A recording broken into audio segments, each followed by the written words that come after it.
아름다운 성취를 남긴 사람들의 아름다운 특징이 바로 꾸준함이라고 해요. 그래서 이 3주간 동안 여러분 또 이렇게 예배 자리에 나와서 예배하시는 분들, 특별히 또 온라인에서 이 시간 계속해서 함께 기억하며 계신 자리에서 예배하신 여러분들이 참 아름답고 하나님의 귀한 상급이 있을 줄 믿습니다. 오늘 드디어 하박국 3장입니다. 시작한 지 얼마 안 된 것 같은데 벌써 3장이랑 끝이 나서 또 아쉬워하시는 분들은 없는 것 같은데요. 네, 저는 좀 아쉽더라고요. 하박국동 하면서 너무 은혜를 많이 받고 참 이 귀한 말씀을 함께 나눌 수 있어서 너무 큰 영광이었는데 오늘 이 3장 가운데에도 하나님의 놀라운 은혜가 있길 축복합니다. 3장은 여러분 우리가 잘 아는 것처럼 2장에서 하박국이 하나님께 그렇게 기도했을 때 하나님이 응답해 주셨어요. 그러자 온 열방을 향하신 하나님의 그 놀라운 응답, 하나님의 놀라운 계획을 하박국이 듣고 이젠 하박국이 하나님께 다시 응답을 드리며 하나님께 그 응답에 대해서 기도하는 장면이 나옵니다. 그것을 살펴보기 전에 우리가 2장을 먼저 살펴봐야 될 것 같아요. 2장의 내용을 복습하기를 원하는데요. 2장 우리 강의 안에도 있고요. 앞에도 한번 띄워주시면 먼저 첫 번째 두 줄만 먼저 다 같이 한번 읽어볼까요? 다 같이 읽겠습니다. 시작. 하나님을 향해 서서 기도의 자리를 지키며 인내할 때 우리의 참 소망 되신 예수 그리스도께서 일하십니다. 아멘. 2장 1절에서 하박국이 파수하는 곳 성로에 서서 하나님을 향해 서서 기도하는 곳을 떠나지 않고 하나님을 끝까지 인내했을 때 참 소망 되신 예수 그리스도가 오셔서 우리를 구원해 주실 것이라는 그 메시지가 있었던 걸 우리가 기억하길 소망합니다. 두 번째도 같이 한번 읽어볼까요? 시작. 여호와의 영광을 인정하는 것이 온 땅에 가득할 때까지 우리 의인은 오직 믿음으로 말미암아 살아갑시다. 아멘. 하나님이 하박국에게 말씀하셨죠. 교만한 자들에게 화 있을 것이다. 5가지 화 있을진저라고 이야기하시면서 그들의 공통점 교만한 자들이었어요. 그러나 교만하지 않은 자들, 겸손한 자들에게는 하나님이 은혜가 있을 것인데 우리는 결코 겸손할 수가 없는 사람들이죠. 우리는 처음부터 죄악된 사람들이고 끝까지 나 자신을 우상 숭배하는 죄악된 자들이기에 겸손의 왕으로 오신 예수 그리스도를 의지하기 시작할 때 그 하나님의 아들 권능의 왕이신 예수 그리스도를 의지함으로 그분을 믿음으로 말미암아 우리가 살아가게 될 것이라는 것을 하나님이 하박국에게 또 의인인 우리들에게 말씀해 주신 줄 믿습니다. 그래서 오늘 하박국 3장 나의 구원의 하나님으로 말미암아라는 제목으로 우리가 하박국의 3장 함께 보려고 하는데요. 제가 지난주에 이렇게 한 절 한 절 읽어드렸더니 그래도 하나님의 말씀을 통으로 한번 듣고 싶다는 분들이 너무 많으셔서 오늘 하박국 3장의 말씀을 처음부터 끝까지 한번 들어보셨으면 좋겠어요. 이것은 들으실 때 하박국이 하나님께서 말씀하시는 것들을 기억하면서 그 응답에 반응하면서 하박국이 하나님께 드리는 기도로 이렇게 생각하시고 함께 말씀을 보고 또 읽으면 좋을 것 같습니다. 우리 드라마 바이블 통해서 3장 1절에서 19절 말씀을 함께 읽고 듣도록 하겠습니다. 제3장.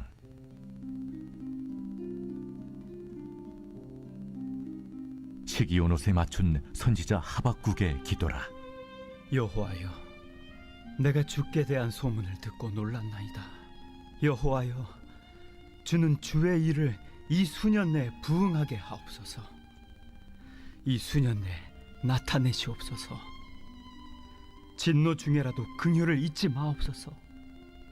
하나님이 대만에서부터 오시며 거룩한 자가 바란산에서부터 오시는도다. 그의 영광이 하늘을 덮었고 그의 찬송이 세계에 가득하도다. 그의 광명이 햇빛 같고 광선이 그의 손에서 나오니 그의 권능이 그 속에 감추어졌도다. 역병이 그 앞에서 행하며 불덩이가 그의 발밑에서 나오는도다. 그가 서신즉 땅이 진동하며 그가 보신즉 여러 나라가 전율하며 영원한 산이 무너지며 무궁한 작은 산이 엎드려지나니 그의 행하심이 예로부터 그러하시도다. 내가 본즉 구산의 장막이 환난을 당하고 미디안 땅의 휘장이 흔들리는도다. 여호와여, 주께서 말을 타시며 구원의 병거를 모시오니 강들을 분이 여기심이니까 강들을 노여워하심이니까? 바다를 향하여 성내심이니까? 주께서 활을 꺼내시고 화살을 바로 쏘셨나이다. 주께서 강들로 땅을 쪼개셨나이다. 산들이 주를 보고 흔들리며 창수가 넘치고 바다가 소리를 지르며 손을 높이 들었나이다. 날아가는 주의 화살의 빛과 번쩍이는 주의 창의 광채로 말미암아 해와 달이 그 처소에 멈추었나이다. 주께서 노를 바라사 땅을 두르셨으며 분을 내사 여러 나라를 밟으셨나이다. 주께서 주의 백성을 구원하시려고 기름 부음 받은 자를 구원하시려고 나오사 악인의 집에 머리를 치시며 그 기초를 바닥까지 드러내셨나이다. 그들이 회오리 바람처럼 이르러 나를 흩으려 하며 가만히 가난한 자 삼키기를 즐거워하나 오직 주께서 그들의 전사의 머리를 그들의 창으로 찌르셨나이다. 주께서 말을 타시고 바다 곧 큰 물의 파도를 밟으셨나이다. 내가 들었으므로 내 창자가 흔들렸고 그 목소리로 말미암아 내 입술이 떨렸도다. 무리가 우리를 치러 올라오는 환난 날을 내가 기다림으로 썩이는 것이 내 뼈에 들어왔으며 내 몸은 내 처소에서 떨리는도다. 비록 무화과 나무가 무성하지 못하며 포도나무에 열매가 없으며 감람나무에 소출이 없으며 밭에 먹을 것이 없으며 우리의 양이 없으며 외양간에 소가 없을지라도 나는 여호와로 말미암아 즐거워하며 나의 구원의 하나님으로 말미암아 기뻐하리로다. 주 여호와는 나의 힘이시라. 나의 발을 사슴과 같게 하사 나를 나의 높은 곳으로 다니게 하시리로다. 이 노래는 지휘하는 사람을 위하여 내 수금에 맞춘 것이니라. 아멘. 자, 함께 3장을 살펴보길 원합니다. 3장의 첫 번째는요, 하박국이 하나님께 기도하기 시작하는데요, 이 하박국의 기도는 찬양으로 드리는 기도입니다. 이 하박국이 하나님께 기도할 때 그냥 단순히 하나님 하고 기도하는 게 아니라 그가 찬양하면서 하나님께 기도했다라고 성경은 해석하고 있는 것이죠. 1절에 보니까 시기온옷에 맞춘 선지자 하박국의 기도라라고 이야기했어요. 이 시기온옷이라는 말이 정확하게 무슨 뜻인지 성경 학자들은 알 수 없지만 그래도 많은 사람들이 합쳐서 이야기할 수 있는 것은 이 시편 7편에 보면 시가요온에 맞춘 노래와 비슷하다고 해서 그것이 다른 어떤 것이 아니라 빠른 박자, 경쾌하고 빠른 박자의 음악 그 비트라고 이야기하는 거예요. 그래서 이것은 무엇이냐면, 여러분 하박국 1장 1절의 말씀 기억하십니까? 1장 1절에 찾아보실 수 있는 분들은 찾아보시면 좋은데요, 선지자 하박국이 묵시로 받은 경고라라고 시작했단 말이에요. 분명히 하나님께서 묵시로 하나님께서 보게 하신 무거운 짐이라, 그러면서 하나님 어느 때까지일까? 이것이 옳습니까? 그러면서 하나님께 외쳐 묻고 하나님께 따져 물었던 그 하박국이 그렇게 하나님께 묻고 하나님의 응답을 듣자 바뀌었어요. 빠른 경쾌하고 빠른 박자에 맞춘 하박국의 기도로 바뀌었다라는 거죠. 사랑하는 성도 여러분, 이게 하박국이 변할 수 있었던 것, 하박국이 1장에서와 3장에서 이렇게 다르게 변할 수 있었던 것은 하나님의 음성을 들었기 때문입니다. 하나님의 어떤 음성이냐면 의인은 믿음으로 살리라.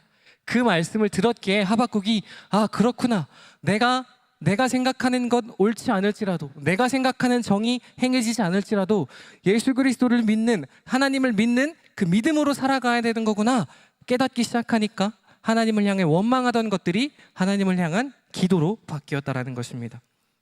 믿음으로 산다는 것은 다른 것이 아니에요. 하나님의 마음으로, 하나님의 시선으로 살아간다는 거예요. 우리 오마린 권사님께서 성지순례 잘 다녀오셔서 간증을 하실 때 그랬잖아요. 하나님의 시선, 하나님의 마음으로 살아가길 소망합니다라고 간증했던 게 기억이 나요.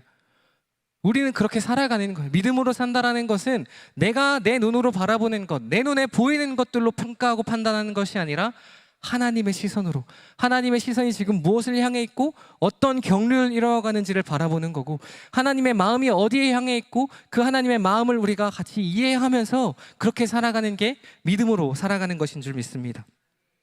다 이해할 수 없어도 하나님의 시선으로 세상을 바라보고 하나님의 마음을 헤아려 보는 것이 믿음으로 사는 우리의 최고의 기도인 줄 믿습니다.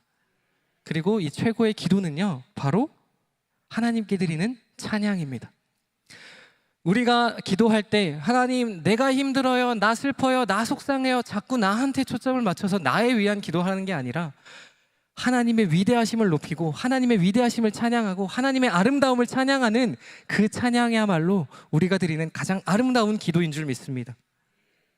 그래서 우리가 이 시간 말씀하기 전에도 찬양했고 또 특별히 금요 워십나잇에도 찬양하고 이렇게 찬양하지만 그 찬양은 그냥 예배 시간을 분위기를 만들려는 것이 아니라 그 시작부터 하나님의 위대하심을 하나님의 아름다움을 찬양하고 높이는 시간이어야 하는 줄 믿습니다. 여러분 그런 말이 있습니다. 사람의 말에는 그 사람이 묻어난다라는 말이 있어요. 사람의 말에는 그 사람의 인격이 묻어난다라는 말이 있어요.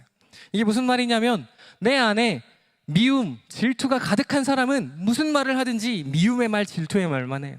시기와 욕심에 가득한 사람은 시기, 질투, 욕심의 말만 한다라는 거예요. 그런데 우리의 말은 어떤 것이 묻어 있어야겠습니까? 우리의 말에는 기도가 묻어 있어야 하는 줄 믿습니다. 우리가 단 한마디 어떤 말을 할지라도 우리 입술에서 나오는 모든 말은 하나님을 향한 기도, 하나님을 향한 찬양, 아름다운 기도의 말, 찬양의 말이 저와 여러분 가운데 있길 축복합니다. 그렇습니다. 하박국은 그렇게 하나님을 향해 외치던, 하나님을 향해 분노하던 그 모습에서 하나님의 응답을 듣고 하나님께 찬양하는 기도의 아름다움을 하고 있었습니다. 2절에 보니까요, 2절 우리가 보면 여호와여 내가 주께 대한 소문을 듣고 놀랐나이다 라고 기록하고 있어요. 하박국이 무슨 소문을 들었을까요? 우리 지구촌교회가 이스라엘 성지순례 갔다 온다는 소문을 듣고 놀랐을까요? 그건 아닐 거예요. 여기서 조금 오역이 있어요. 이 소문을 듣고 놀랐다라는 것은 무엇이냐면 하나님께서 지난날 행하신 일들을 기억했다라는 거예요. 소문을 들었다라는 건 그분이 행하셨다는 것을 기억하고, 이 놀랐다라는 건 아이고 깜짝이야가 아니라 하나님을 경외했다라는 거예요. 그래서 우리가 강의한 첫 번째 칸을 한번 채워보길 원하는데요, 주께 대한 소문을 듣고 놀랐나이다라는 것은 지난날 주가 행하신 일들을 기억하여 경외했다라는 거예요. 하박국이 하나님께 기도하기 시작할 때 가장 먼저 했던 것은 그냥 지금 하나님의 어떠함을 이야기하는 게 아니라 하나님의 행하심들을 기억했어요. 끄집어냈어요. 하나님이 어떤 것을 행하셨고 내 삶에 어떤 은혜들을 베풀어 주셨는지를 다시 한번 기억하고 그 하나님을 경외하기 시작했다라는 거예요. 2절 다시 한번 띄워주시면요, 2절에서 놀랐나이다 하면서 여호와여 주는 주의 일을 수년 내에 부응하게 하옵소서라고 기록합니다. 여러분 참 재미있는 것은 우리가 부응을 원합니다라고 이야기하는데 성경에서 부흥은 여기 딱 한 번 나와요. 이 하박국에서만 부흥을 이야기한다는 거예요. 그렇다면 이 부흥이 무슨 뜻일까요? 이 부흥이라는 뜻은요, 우리가 단순히 숫자가 늘어나고 덩어리가 커지는 것을 이야기하는 것이 아니라 이 부흥은 다시 일어섬을 이야기해요. 다시 일어섬. 부흥이라는 것은 다시 일어서다 원래의 모습으로 회복하다라는 것을 가지고 있다는 거예요. 그래서 우리가 부흥하길 원합니다라는 것은 다시 우리가 하나님의 자녀의 모습으로, 하나님의 선택된 백성의 모습으로, 하나님께서 세워주신 의인의 모습으로 회복되어지는 것이 부흥인 줄 믿습니다. 그래서 이 두 번째 괄호를 채우면요, 하박국은 앞으로 주가 행하실 부흥을 소망하고 있다는 거예요. 그가 이스라엘이 다시 더 놀랍게 번창해서 더 강대국이 되는 것이 아니라 과거에 그들이 하나님의 말씀에 순종하고 하나님의 축복을 받았던 그 출애굽했던 그때의 그 아름답고 그 순종했던 그 이스라엘 모습으로 다시 회복되길 바라고 있었던 것입니다. 그리고 이 부흥의 주체는 하나님이십니다. 그가 열심으로 부흥을 이루어내는 것이 아니라, 그 하박국이 기도함으로 부흥을 성취해내는 것이 아니라 하나님 부흥을 일으키소서 기록하잖아요. 부흥의 주체는 하나님이 되셔서 하나님의 축복으로 말미암아, 하나님의 은혜로 말미암아 부흥하게 되는 줄 믿습니다. 그래서 우리 사랑하는 성도님들의 가정이, 여러분들이 계신 일터와 공동체와 우리 교회가 하나님의 은혜로 말미암아 부흥하게 되길 소망합니다. 그리고 세 번째는 하박국이 이렇게 기록합니다. 진노 중에라도 긍휼을 베푸시옵소서. 하나님 진노하셨을 그때라도 긍휼을 베풀어 주시옵소서라고 기도하고 있는 것이죠. 한 집사님이 이제 와이프와 함께, 아내와 함께 기도를 하는데 이 아내가 계속 이렇게 기도한답니다. 아이고 주님, 저 인간을 불쌍히 여겨 주시옵소서. 계속 이렇게 기도했대요. 그래서 이 남편이 하루는 너무 궁금했답니다. 여보, 아니 당신은 그렇게 불쌍한 누굴 그렇게 불쌍히 여긴단 말입니까? 누가 그렇게 불쌍하게 그렇게 그 사람을 기억하며 불쌍하게 여긴다고 기도하시나요? 라고 물었더니 아내 되는 사람이 그게 아니라 나는 누가 원수가 되면 그 사람의 잘못된 점, 미운 점을 보면 그냥 그 사람을 놓고 아이고 불쌍한 사람 이렇게 기도하기 시작했다. 그러니까 하나님이 내 마음을 만져주셨다라는 거예요. 그래서 남편이 물었습니다. 그럼 당신이 기도하는 저 인간이 대체 누구요? 뭐라 그랬을까요? 너 인간아 이랬다고 합니다. 이 긍휼이라는 게 그냥 단순히 불쌍히 여기다 그런 뜻이 아니죠. 하나님의 긍휼은 우리가 생각하는 것처럼 아이고 이 불쌍한 사람, 아이고 내가 너를 한번 참아줄게 그 정도의 수준이 아니라는 거예요. 에베소서에서 이렇게 기록합니다. 우리 에베소서 2장 4절 5절 한번 다 같이 읽어볼까요? 시작. 긍휼이 풍성하신 하나님이 우리를 사랑하신 그 큰 사랑을 인하여 허물로 죽은 우리를 그리스도와 함께 살리셨고 너희는 은혜로 구원을 받은 것이라. 아멘. 여러분 긍휼은요 하나님 사랑의 지극이에요. 하나님 사랑의 끝이에요. 하나님 사랑의 완전이라고요. 우리가 죄인 되었고 우리가 죽어 마땅하지만 그래서 진노 중에 하나님 우리를 완전히 버려두실 수도 있었지만 우리를 너무나 사랑하셔서 도저히 우리를 버려두실 수 없으셔서 긍휼히 여기셔서 하나님의 구원이 임했다라는 거예요. 이 하나님, 하박국이 하나님 진노 중에라도 우리에게 긍휼을 베풀어 주시옵소서라는 것은 자신도 뿐만 아니라 이 이스라엘 백성들을 하나님 버리지 마시고 끝까지 하나님의 사랑으로 우리를 보듬어 주시옵소서라고 간구하고 있다는 것입니다. 사랑하는 성도 여러분, 우리도 그렇게 하나님께 긍휼을 구하는 사람 되길 축복합니다. 이 긍휼을 구하는 사람은요 그냥 하나님 뭐 오셔서 나를 도와주세요, 오셔서 나 한번 불쌍히 여겨주세요 하는 게 아니에요. 어떤 사람이냐면 자기가 하나님 앞에 철저히 무너진 사람, 완전히 죄인됨을 인정하고 죽은 사람이야말로 하나님한테 긍휼을 구할 수 있다는 거. 내가 내 의가 남아있고 내 생각이 남아있고 내 힘이 남아있으면 하나님 도와주세요 말할 필요가 없어요. 내 힘으로 하려고 하겠죠. 내 능력으로 하려 하겠죠. 하지만 내가 진짜 죄인이고 내가 진짜 죽을 죄인이고 내가 아무 힘이 없다고 인정하는 겸손한 사람이야말로 하나님 앞에 긍휼을 구한다라는 것입니다. 그래서 우리가 오늘도 하나님 앞에 겸손한 마음으로 하나님의 긍휼을 구하는 저 여러분 되길 축복합니다. 두 번째로 넘어가면 이젠 하박국이 하나님을 향해 찬양하기 시작합니다. 하나님의 이름을 찬양하며 높이기 시작하는데요. 어떤 구원을 기억하고 있을까요? 하박국은 하나님의 어떤 구원을 기억할까요? 힌트는 우리가 주일마다 듣고 있어요. 맞습니다. 출애굽을 기억하고 있다는 것.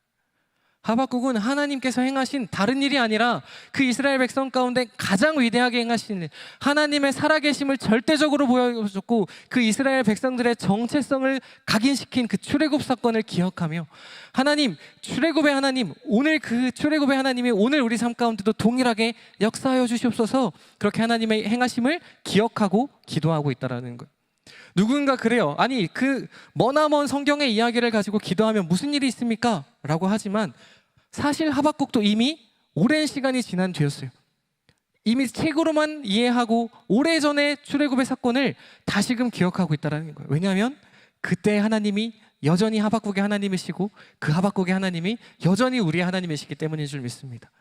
출애굽의 사건이 단순히 성경 속에 있는 일, 하박국의 사건이 단순히 과거에 멈추는 일이 아니라 그 하나님께서 오늘도 살아계셔서 오늘도 신실하게 역사하셔서 우리들의 삶을 주관하고 계신 줄 믿습니다. 하박국이 3절에서 이렇게 기록합니다. 그가 하나님이 대만에서부터 오고 거룩한 자가 바란산에서부터 오신다. 이게 무슨 말일까요? 영광이 하늘을 덮고 찬송이 세계에 가득하다라는 말은요 다른 뜻이 아니라 기록한 것처럼 이 하박국은 구체적인 장소의 언급을 통해서 하나님의 일하심이, 하나님의 나타나심이 실제화처럼 또 우리 눈에 보이는 것처럼 표현하고 있다는 거예요. 이 대만과 바란이라는 것은 출애굽 경로, 특별히 그 출애굽에서 가장 빠르게 가나안으로 올 수 있는 경로라고 이야기해요. 그래서 하박국은 기억했어요. 하나님께서 출애굽해서 이스라엘 백성들을 건져내실 때 바란에서, 대만에서 그렇게 놀랍게 역사하셔서 오셨던 것처럼 우리들 가운데도 속히 오셔서 우리를 구원하여 주시옵소서, 그렇게 기도하고 있었다라는 겁니다. 여러분, 우리가 이렇게 기도해야 될 줄 믿어요. 우리가 기도할 때 하나님의 일하심을 그냥 이렇게 머릿속에 상상으로만 뜬구름 접는 것처럼 뭐 때 되면 오시옵소서 그렇게 기도하면 하나님 속상하실 것 같아요. 하박국이 그랬던 것처럼 우리가 하나님의 일하심을 구체적으로 상상하고 기도해야 되는 줄 믿습니다. 하나님, 구체적으로 내가 하나님의 일하심이 실제인 것처럼, 그리고 그것들이 구체적으로 내 삶 가운데 역사하셔서 내 삶 세밀하게 역사하시는 하나님의 손길을 느끼고 그 하나님의 숨결을 느끼게 되는 저와 여러분 되길 축복합니다. 그리고 4절에 보니까요, 강의한 뒷장으로 넘어가셔서 4절에 보니까 그의 광명이 햇빛같이 그의 광선이 그의 손에서 나오노라고 이야기하고 있습니다. 이것은 무엇이냐면 우리가 아까 읽었지만 그의 하나님의 광명, 그 하나님을 빛으로 표현하면서 그분의 광명이 온 땅 가운데 퍼지는 것을 그가 형상화하고 있습니다. 이것은 무엇이냐면 특별히 이사야의 표현을 확장한 것인데요, 이사야서에 보니까 이렇게 기록되어 있어요. 이사야서 30장 26절을 한번 보여주시면요, 여호와께서 자기 백성의 상처를 싸매시며 그들의 맞은 자리를 고치시는 날에는 달빛은 햇빛 같겠고 이 달은 해처럼 밝겠고 햇빛은 7배가 되어 7날의 빛과 같으리라. 하루의 해가 아니라 7일간의 해가 합쳐진 것처럼 밝게 하나님 오시리라 라고 이사야가 얘기했어요. 그것을 하박국은 기억하며 그 하나님의 광명을, 그 하나님의 광명 안에 그 광선이 펼쳐질 때 그 하나님의 권능이 있음을 이야기하고 표현하고 있다는 것이죠. 하나님이 그 권능을 이 땅 가운데 오셔서 바벨론에게 행하실 때 악인들은 결코 하나님의 진노를 피할 수 없고 그 하나님의 크고 강한 권능이 모든 바벨론과 모든 악인들을 멸하실 것을 하박국은 4절과 7절에서 이야기하고 있었던 것입니다. 그리고 또 8절에서 11절을 보면요, 8절에서 11절을 보면 특별히 하나님이 전사의 모습을 나타나고 나왔어요. 말을 타시며 구원의 병거를 모시는 전사의 모습을 형상하고 계신 거예요. 그렇게 전사의 모습으로 오셔서는 사람이 통제할 수 없는 자연들을 정복하고 계십니다. 9절 10절을 보시면요, 하나님이 강들로 땅을 쪼개시기도 하시고요, 또 10절에 보시면 산들이 주를 보고 흔들리고 이 창수가 파도가 넘치고 바다가 소리를 지른다라고 기록하고 있습니다. 우리가 그때 주일날 설교를 들었던 것처럼 이 당시의 사람들은 하나하나에 다 신들이 있고 그 자연 만물들에 그들의 우상들이 있다고 존재했어요. 특별히 사람이 통제할 수 없는 자연에 신이, 우상이 담겨 있다라고 해서 그것들을 믿었는데, 하나님이 오시는 날에는 그들이 우상이라고 생각했던 모든 것들이, 그 자연들이 무너지고 하나님 앞에 굴복할 것을 하박국은 그리고 찬양하고 있었던 것입니다. 그리고 13절에서 15절에 보니까 또 주의 백성들을, 특별히 하나님께서 의롭다 하신 우리들을, 이 의인들을, 하나님의 믿음으로 사는 우리들을, 주의 백성들을 구원하시기 위해 하나님께서 오십니다. 우리 13절을 보니까요, 주께서 주의 백성을 구원하시려고 오셨는데 기름 부음 받은 자들을 구원하시고 나오사 악인의 집에 머리를 치신다라고 기록하고 있습니다. 이 머리를 친다라는 것은 그냥 단순히 머리를 치는 것이 아니라 그의 완전함을 멸하는 거거든요. 여러분 기억하십니까? 이 아담과 하와가 범죄하여서 사탄에게 하나님께서 말씀하실 때 창세기 3장 15절에서 이렇게 말씀하시거든요. 3장 15절에 내가 너로 여자와 원수가 되게 하고 내 후손도 여자의 후손과 원수가 되게 하리니 여자의 후손은 내 머리를 상하게 할 것이다 라고 기록하고 있습니다. 단순히 그냥 이 머리를 쳐서 어떻게 하는 게 아니라 그를 완전히 끝내버린다라는 것을 말씀하고 계시는 거예요. 이 하나님께서 사탄을 치셨던 것처럼 하나님께서 오셔서 원수들의 머리를 치심으로 말미암아 완전히 그들을 멸하실 것을 말씀하고 계시는 것이죠. 그렇게 악인들이 일어나서 하박국을, 또 이스라엘을 여전히 흔들려고 할 때, 그를 삼키려고 할 때 하나님은 그들의 힘으로 말미암아 그들을 치십니다. 14절, 3장 14절 한번 보여주시면요, 나를 흩으려 하며 하박국을 흩으려 하고 이스라엘을 흩으려 하고 그들을 계속해서 무너뜨리려고 하는 그때에 주님께서 그들의 전사의 머리를 그들의 창으로 찌르셨나이다 라고 기록합니다. 이것은 무엇이냐면 우리가 지난주에 보았던 것처럼 하나님은, 이 바벨론은 자기들의 힘이 자기들의 우상이었어요. 자기들의 힘을 자기들의 우상으로 삼고 자기들의 강함이 그 힘에서부터 나온다고 생각하며 그 힘을 믿고 쫓았던 자들이었다란 말이에요. 하나님 그들에게 봐라, 너네들이 믿고 의지했던 그 힘 아무것도 아니다. 그것마저도 내가 통치하고 내가 다스린다. 그것들을 표현하시면서 그들의 힘으로 말미암아, 그들의 창으로 말미암아 그들의 머리를 찌르시는 하나님이신 것을 하박국은 표현하고 있다라는 것입니다. 그러면서 또 15절에 보니까요, 이렇게 표현하고 있는데 15절에 주께서 말을 타시고 바다 곧 큰 물의 파도를 밟으셨나이다 라고 기록하고 있습니다. 여러분, 이것은 단순히 그냥 하나님이 그렇게 나타났다는 것을 표현하는 것이 아니라 그 시대를, 온 열방을 통치하시는 진짜 왕, 만왕의 왕이 누구신지, 영원한 통치자가 누구이신지를 표현하신 것인데, 욥기에서도 똑같이 고백하고 있어요. 우리 욥기 말씀 9장 8절인데요 9장 8절에 보니까 그가 홀로 하늘을 펴시며 바다 물결을 밟으시며, 이렇게 기록하고 있다는 거예요. 자연 만물을, 그들이 감히 어떻게 할 수 없는 이 바다와 파도를 하나님은 밟고 서신 분이신 줄 믿습니다. 그런데 하나님만 그렇게 하신 게 아니었어요. 하나님의 아들 예수 그리스도도 똑같이 행하셨어요. 우리가 잘 아는 말씀이죠. 마태복음 14장 25절 다 같이 읽어볼까요? 시작. 예수께서 바다 위로 걸어서 제자들에게 오시니. 하나님만 바다 위를 걸으신 게 아니라 예수님께서도, 하나님의 아들 되시는 예수 그리스도께서도 만왕의 왕이시기에 동일하게 바다 위를 걸으셨다라는 거예요. 뿐만 아니라 마가복음 4장 39절에서도 이렇게 기록합니다. 우리 주님의 일을 다 같이 한번 읽어보겠습니다. 시작. 예수께서 깨어 바람을 꾸짖으시며 바다더러 이르시되 잠잠하라 고요하라 하시니 바람이 그치고 아주 잔잔하여지더라. 그들이 감히 통제할 수 없었던 그 자연을 예수님께서 말씀 한마디로 통제하시고 다스리셨다는 거예요. 하나님이 만왕의 왕이시며 예수 그리스도가 온 열방의 통치자인 줄 믿습니다. 그렇게 하박국은 이 하나님의 속성에 대해서 그가 표현할 수 있는 아름다운 언어들과 그가 표현할 수 있는 가장 아름다운 찬양들로 하나님을 높여드리고 있었던 것입니다. 그럴 때 그 하나님을 표현하면서 하박국이 3장 16절에서 이렇게 기록하는데요, 우리 좀 긴 말씀이지만 다 같이 한번 읽어봤으면 좋겠습니다. 시작. 내가 들었으므로 내 창자가 흔들렸고 그 목소리로 말미암아 내 입술이 떨렸도다. 우리를 치러 올라오는 환난 날을 내가 기다림으로 썩이는 것이 내 뼈에 들어왔으며 내 몸은 처에서 떨리는도다. 아멘.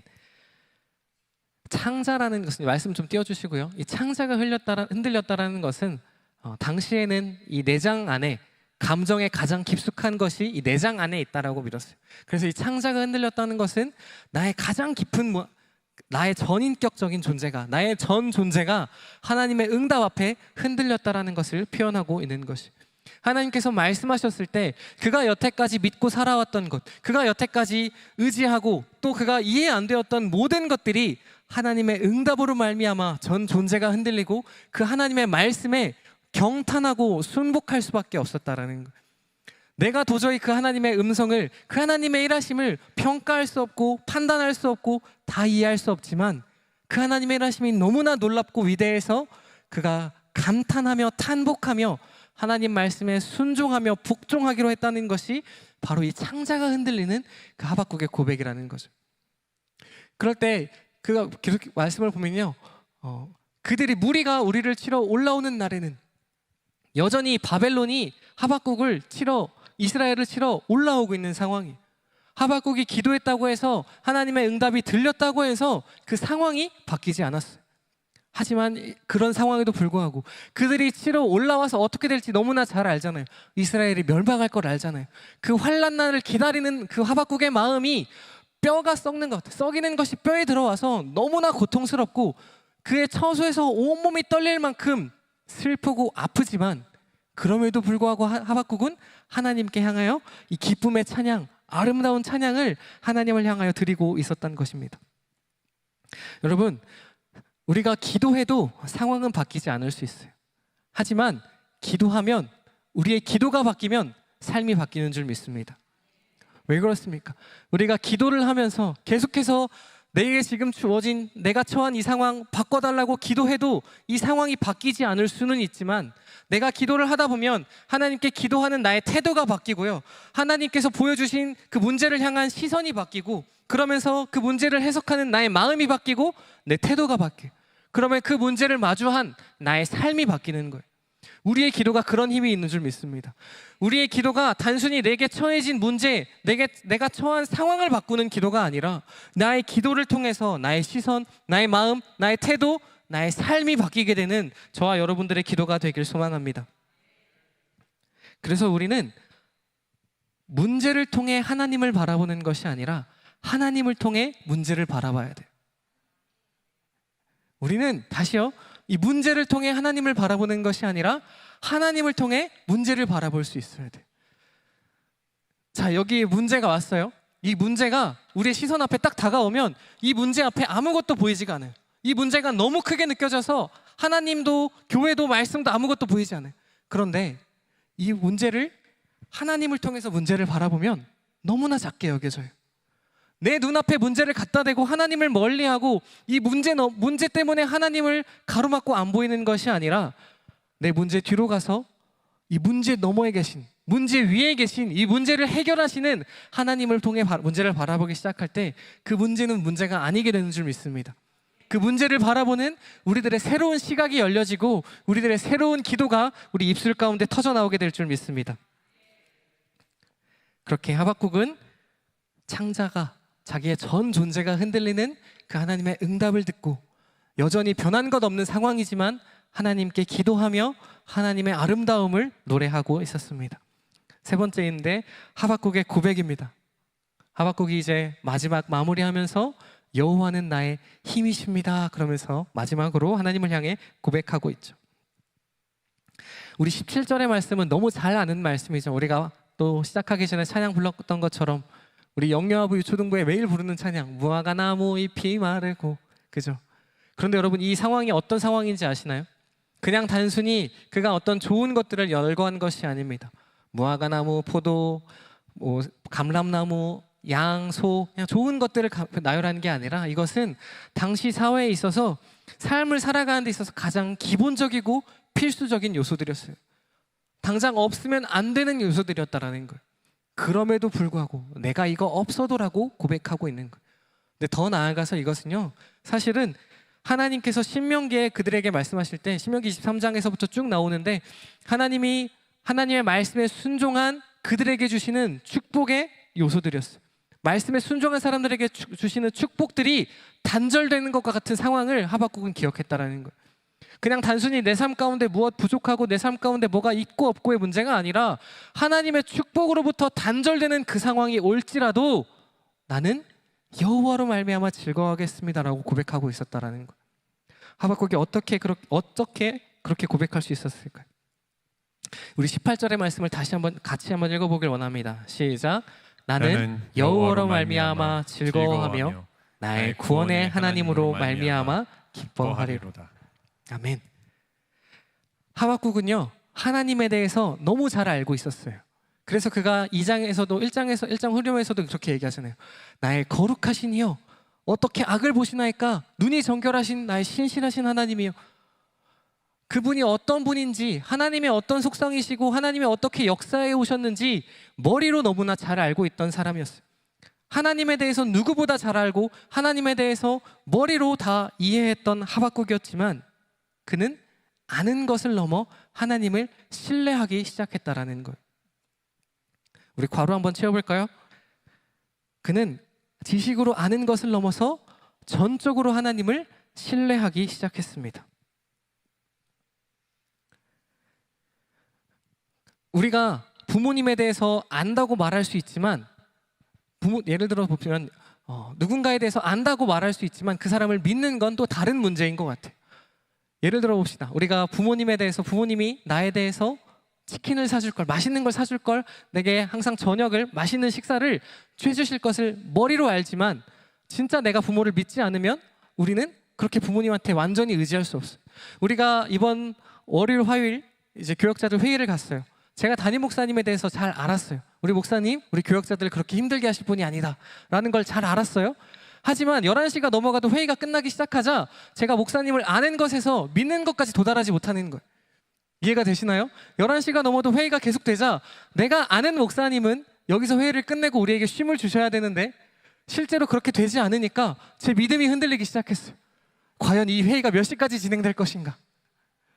그런데 그 믿음대로 11시 반에 끝나서 이제 취침을 할 수가 있었는데, 이렇게 우리가 아는 것과 믿는 것은 다르다라는 거예요. 머리로 알 수는 있지만 그게 정말 내 삶의 어떤 문제에 직면했을 때, 내가 알고 있던 것과 내가 처한 상황이 동일되지 않을 때, 완전히 일치되지 않을 때 우리가 알고 있는 것들을 의심하게 되고 우리가 믿고 있던 것들을 의심하게 돼요. 하지만 내가 전적으로 신뢰하게 되면요, 내가 전적으로 하나님을 신뢰하고 내가 전적으로 그 사람을 신뢰하게 되면 오히려 내가 처한 상황을 의심하게 돼요. 다시요, 내가 누군가에 대해서 머리로만 알고 있었다라면, 내가 아는 것과 다른 상황이 현실이 펼쳐질 땐 내가 알고 있던 것을 의심하지만, 내가 전적으로 믿으면 내가 믿고 있던 이 현실이 처했을 때는 내 믿음을 의심하는 것이 아니라 내 앞에 있는 문제를, 내가 처한 현실을 의심한다는 거예요. 내가 믿는 그 세상, 내가 믿는 하나님 결코 그러실 분이 아니야. 다 뜻이 있을 거예요. 그렇게 하나님을 믿게 된다는 거예요. 그래서 누군가 이렇게 이야기합니다. 신앙은 이해를 추구합니다. 우리가 이 말씀이 이해되어야 되고 하나님의 말씀이 들려줘야 돼서 이해하기를 추구합니다. 이해해야만 하는 것입니다. 그러나 이 신앙의 깊이는 역설에 있다는 것입니다. 이 신앙이 우리가 다 이해돼서 하나님을 믿는 것이 아니라 우리를 살리기 위해 죽으신 그 예수의 역설에 있다는 거예요. 내가 높아지고자 하느냐? 그럼 죽어야 되는 거고요. 우리가 영생하길 원한다면 십자가에서 죽어야 하는 것이죠. 내가 연약해져야만 하나님이 일하실 수 있게 이 신앙의 깊이는 역설에 있다는 것입니다. 그래서 하박국은 고백합니다. 그가 처한 상황, 여전히 바벨론이 그를 죽이기 위해서, 이스라엘을 멸하기 위해서 올라오고 그의 고통이 뼈를 찌르듯이 와서 정말 처소에서 벌벌벌 떨면서 그 앞날을 준비하고 있지만, 내가 처한 상황은 여전히 최악으로 치닫고 도저히 구원이 보이지 않지만, 그럼에도 불구하고 구원의 하나님으로 말미암아 내가 기뻐하겠습니다. 그렇게 고백하고 있다라는 것이죠. 19절입니다. 19절 다 같이 한번 읽어볼까요? 19절 시작. 주 여호와는 나의 힘이시라. 나의 발을 사슴과 같게 하사 나를 나의 높은 곳으로 다니게 하시리로다. 이 노래는 지휘하는 사람을 위하여 내 수금으로 맞춘 것이라. 아멘. 하박국은 가장 무기력한 상황일 때, 하박국은 더 이상의 소망이 없을 그때에 여호와를 의지함으로, 주님이 주시는 힘으로 말미암아 살아가고 있었다는 것입니다. 나는 아무런 소망이 없고 아무런 힘이 없고 아무런 더 이상 살아갈 힘이 없을 그때에 내 힘이 아니라 여호와가 나의 힘이시기에 다시 일어나 노래하고 있다는 거죠. 그러면서 그의 이 사슴과 같이 해달라는 그 기도를 하는데, 그것은 사실 시편의 말을 인용한 건데요. 시편에 나의 발을 암사슴의 발 같게 하시며 나를 나의 높은 곳에 세우리라, 이렇게 기록하고 있는 것이죠. 이것은 무엇이냐면요, 이 사슴을 여러분 혹시 보셨습니까? 이 사슴의 발굽은 우리가 생각하는 것처럼 우리의 사람의 발이나 다른 동물의 발과 같지 않아서 어떤 절벽도 쉬이 오르고 험한 골짜기도 쉬이 다닐 수 있다 그래요. 그렇게 쉬이 다녀서 가장 높은 곳에 올라가 편안함, 맹수로부터 안전함을 누릴 수 있다는 거예요. 그것처럼 우리가 인생을 살아가는 동안 고되고 고통스러운 그 순간 가운데에 인생의 굴곡을 넘어서 하나님의 품으로, 아버지의 집으로 가서 쉼을 누릴 수 있다는 거예요. 가장 높은 곳이라는 것은 당시에 있어서 최후의 승리를 표현하기도 해요. 승리한 자들이 오르는 곳이 가장 높은 곳으로 표현되기도 했어요. 그렇게 이 사슴이 향한, 이 사슴의 발과 같이 해서 우리가 가야 하는 그 향한 곳은 아버지의 품, 하나님의 나라, 최후 승리를 우리에게 이야기하고 있다는 것입니다. 사랑하는 성도 여러분, 마지막으로 하나 기억하길 원하는 것은요, 나의 실패는 하나님의 실패가 아닙니다. 완전하신 하나님은 결코 실패가 없으신 분인 줄 믿길 소망합니다.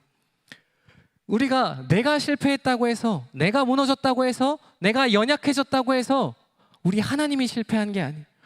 이걸 헷갈리면 안 되는 것 같아요. 내가 오늘도 내 삶에서 무너졌는데 하나님도 무너지셨습니까? 아니죠. 내가 실패했고 내가 지금 무너진 것처럼 보일지라도 완전하신 하나님은 여전히 승리하셔서 이 실패를 넘어 우리의 넘어짐을 일으켜 세우심으로 말미암아 최후의 승리를 우리에게 안겨주실 줄 믿습니다. 강의 한 뒷장을 넘기면요, 이 시간 여러분에게 죄송하지만 도전을 한번 드려보고 싶습니다. 하박국에게 있어서 가장 소중한 것들, 무화과 나무잎, 포도나무, 감람나무 없어도 내가 여호와로 말미암아 즐거워하겠습니다라고 고백했는데, 여러분들에게 있어서 이것들은 무엇입니까? 우리 반주를 한번 해주시면 감사할 것 같아요. 한 1분의 시간을 잠깐 드릴게요. 여러분 한번 작성해 보시겠어요? 한번 작성해 보세요. 나에게 있어서 진짜 없어서는 안 되는 것, 내가 가장 아끼는 것, 내가 가장 소중하게 생각하는 것 무엇입니까? 가족, 직업, 직장, 재정? 누가 여러분 거 몰래 보지 않을 테니까 한번 적어 보셨으면 좋겠어요. 하나님 앞에 솔직하게.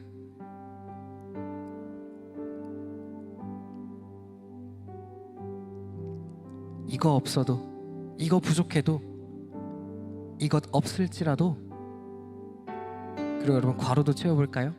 나는 나의 구원의 하나님으로 말미암아 기뻐하고 즐거워하리로다. 나는 나의 구원의 하나님. 내가 실패하고 내가 무너지고 내가 아플 그때, 고통 가운데 있을 때라도 나를 구원하시는 나의 구원의 하나님으로 말미암아 기뻐하고 즐거워하리로다. 이 하박국의 고백이 오늘 저와 여러분의 고백 되길 축복합니다. 우리 이 시간 적용을 한번 다 같이 읽어보고 말씀을 마무리하길 원합니다. 우리 적용 1번을 다 같이 한번 읽어볼까요? 시작.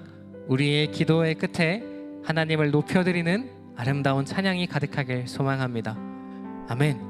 기도가 묻어나고 찬양이 묻어나서 아름다운 하나님을 향한 찬양이 가득한 저 여러분 되길 축복합니다.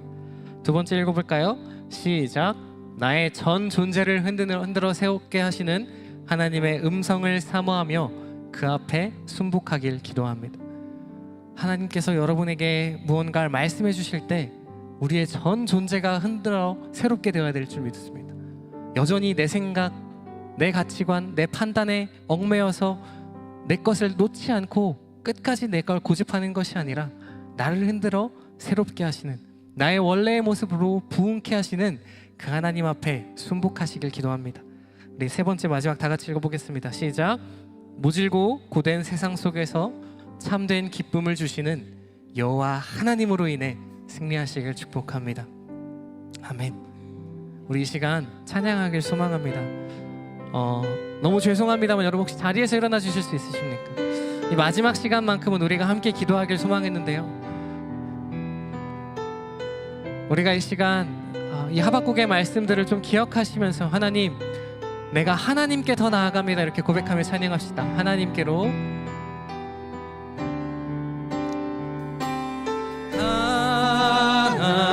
하나님께로 더 가까이 갑니다. 고통 가운데 계신 주님, 변함없는 주님의 그 신사랑 영원히 주님만을 섬기리. 하나님께로 더 가까이,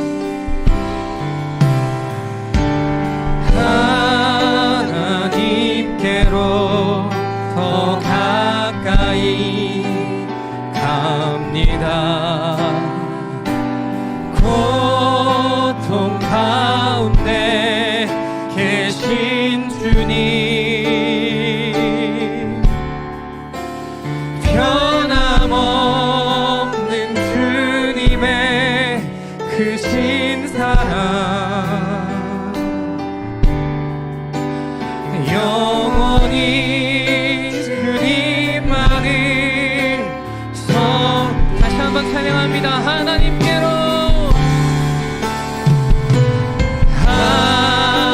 하나님께로 더 가까이,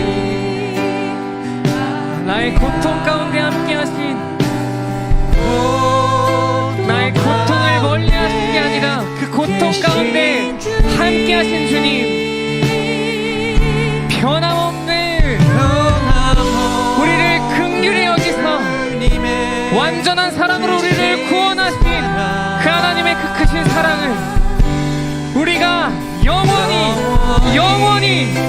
영원히 주님만 찬양하며 나아가길 소망합니다. 하나님께로 더 가까이,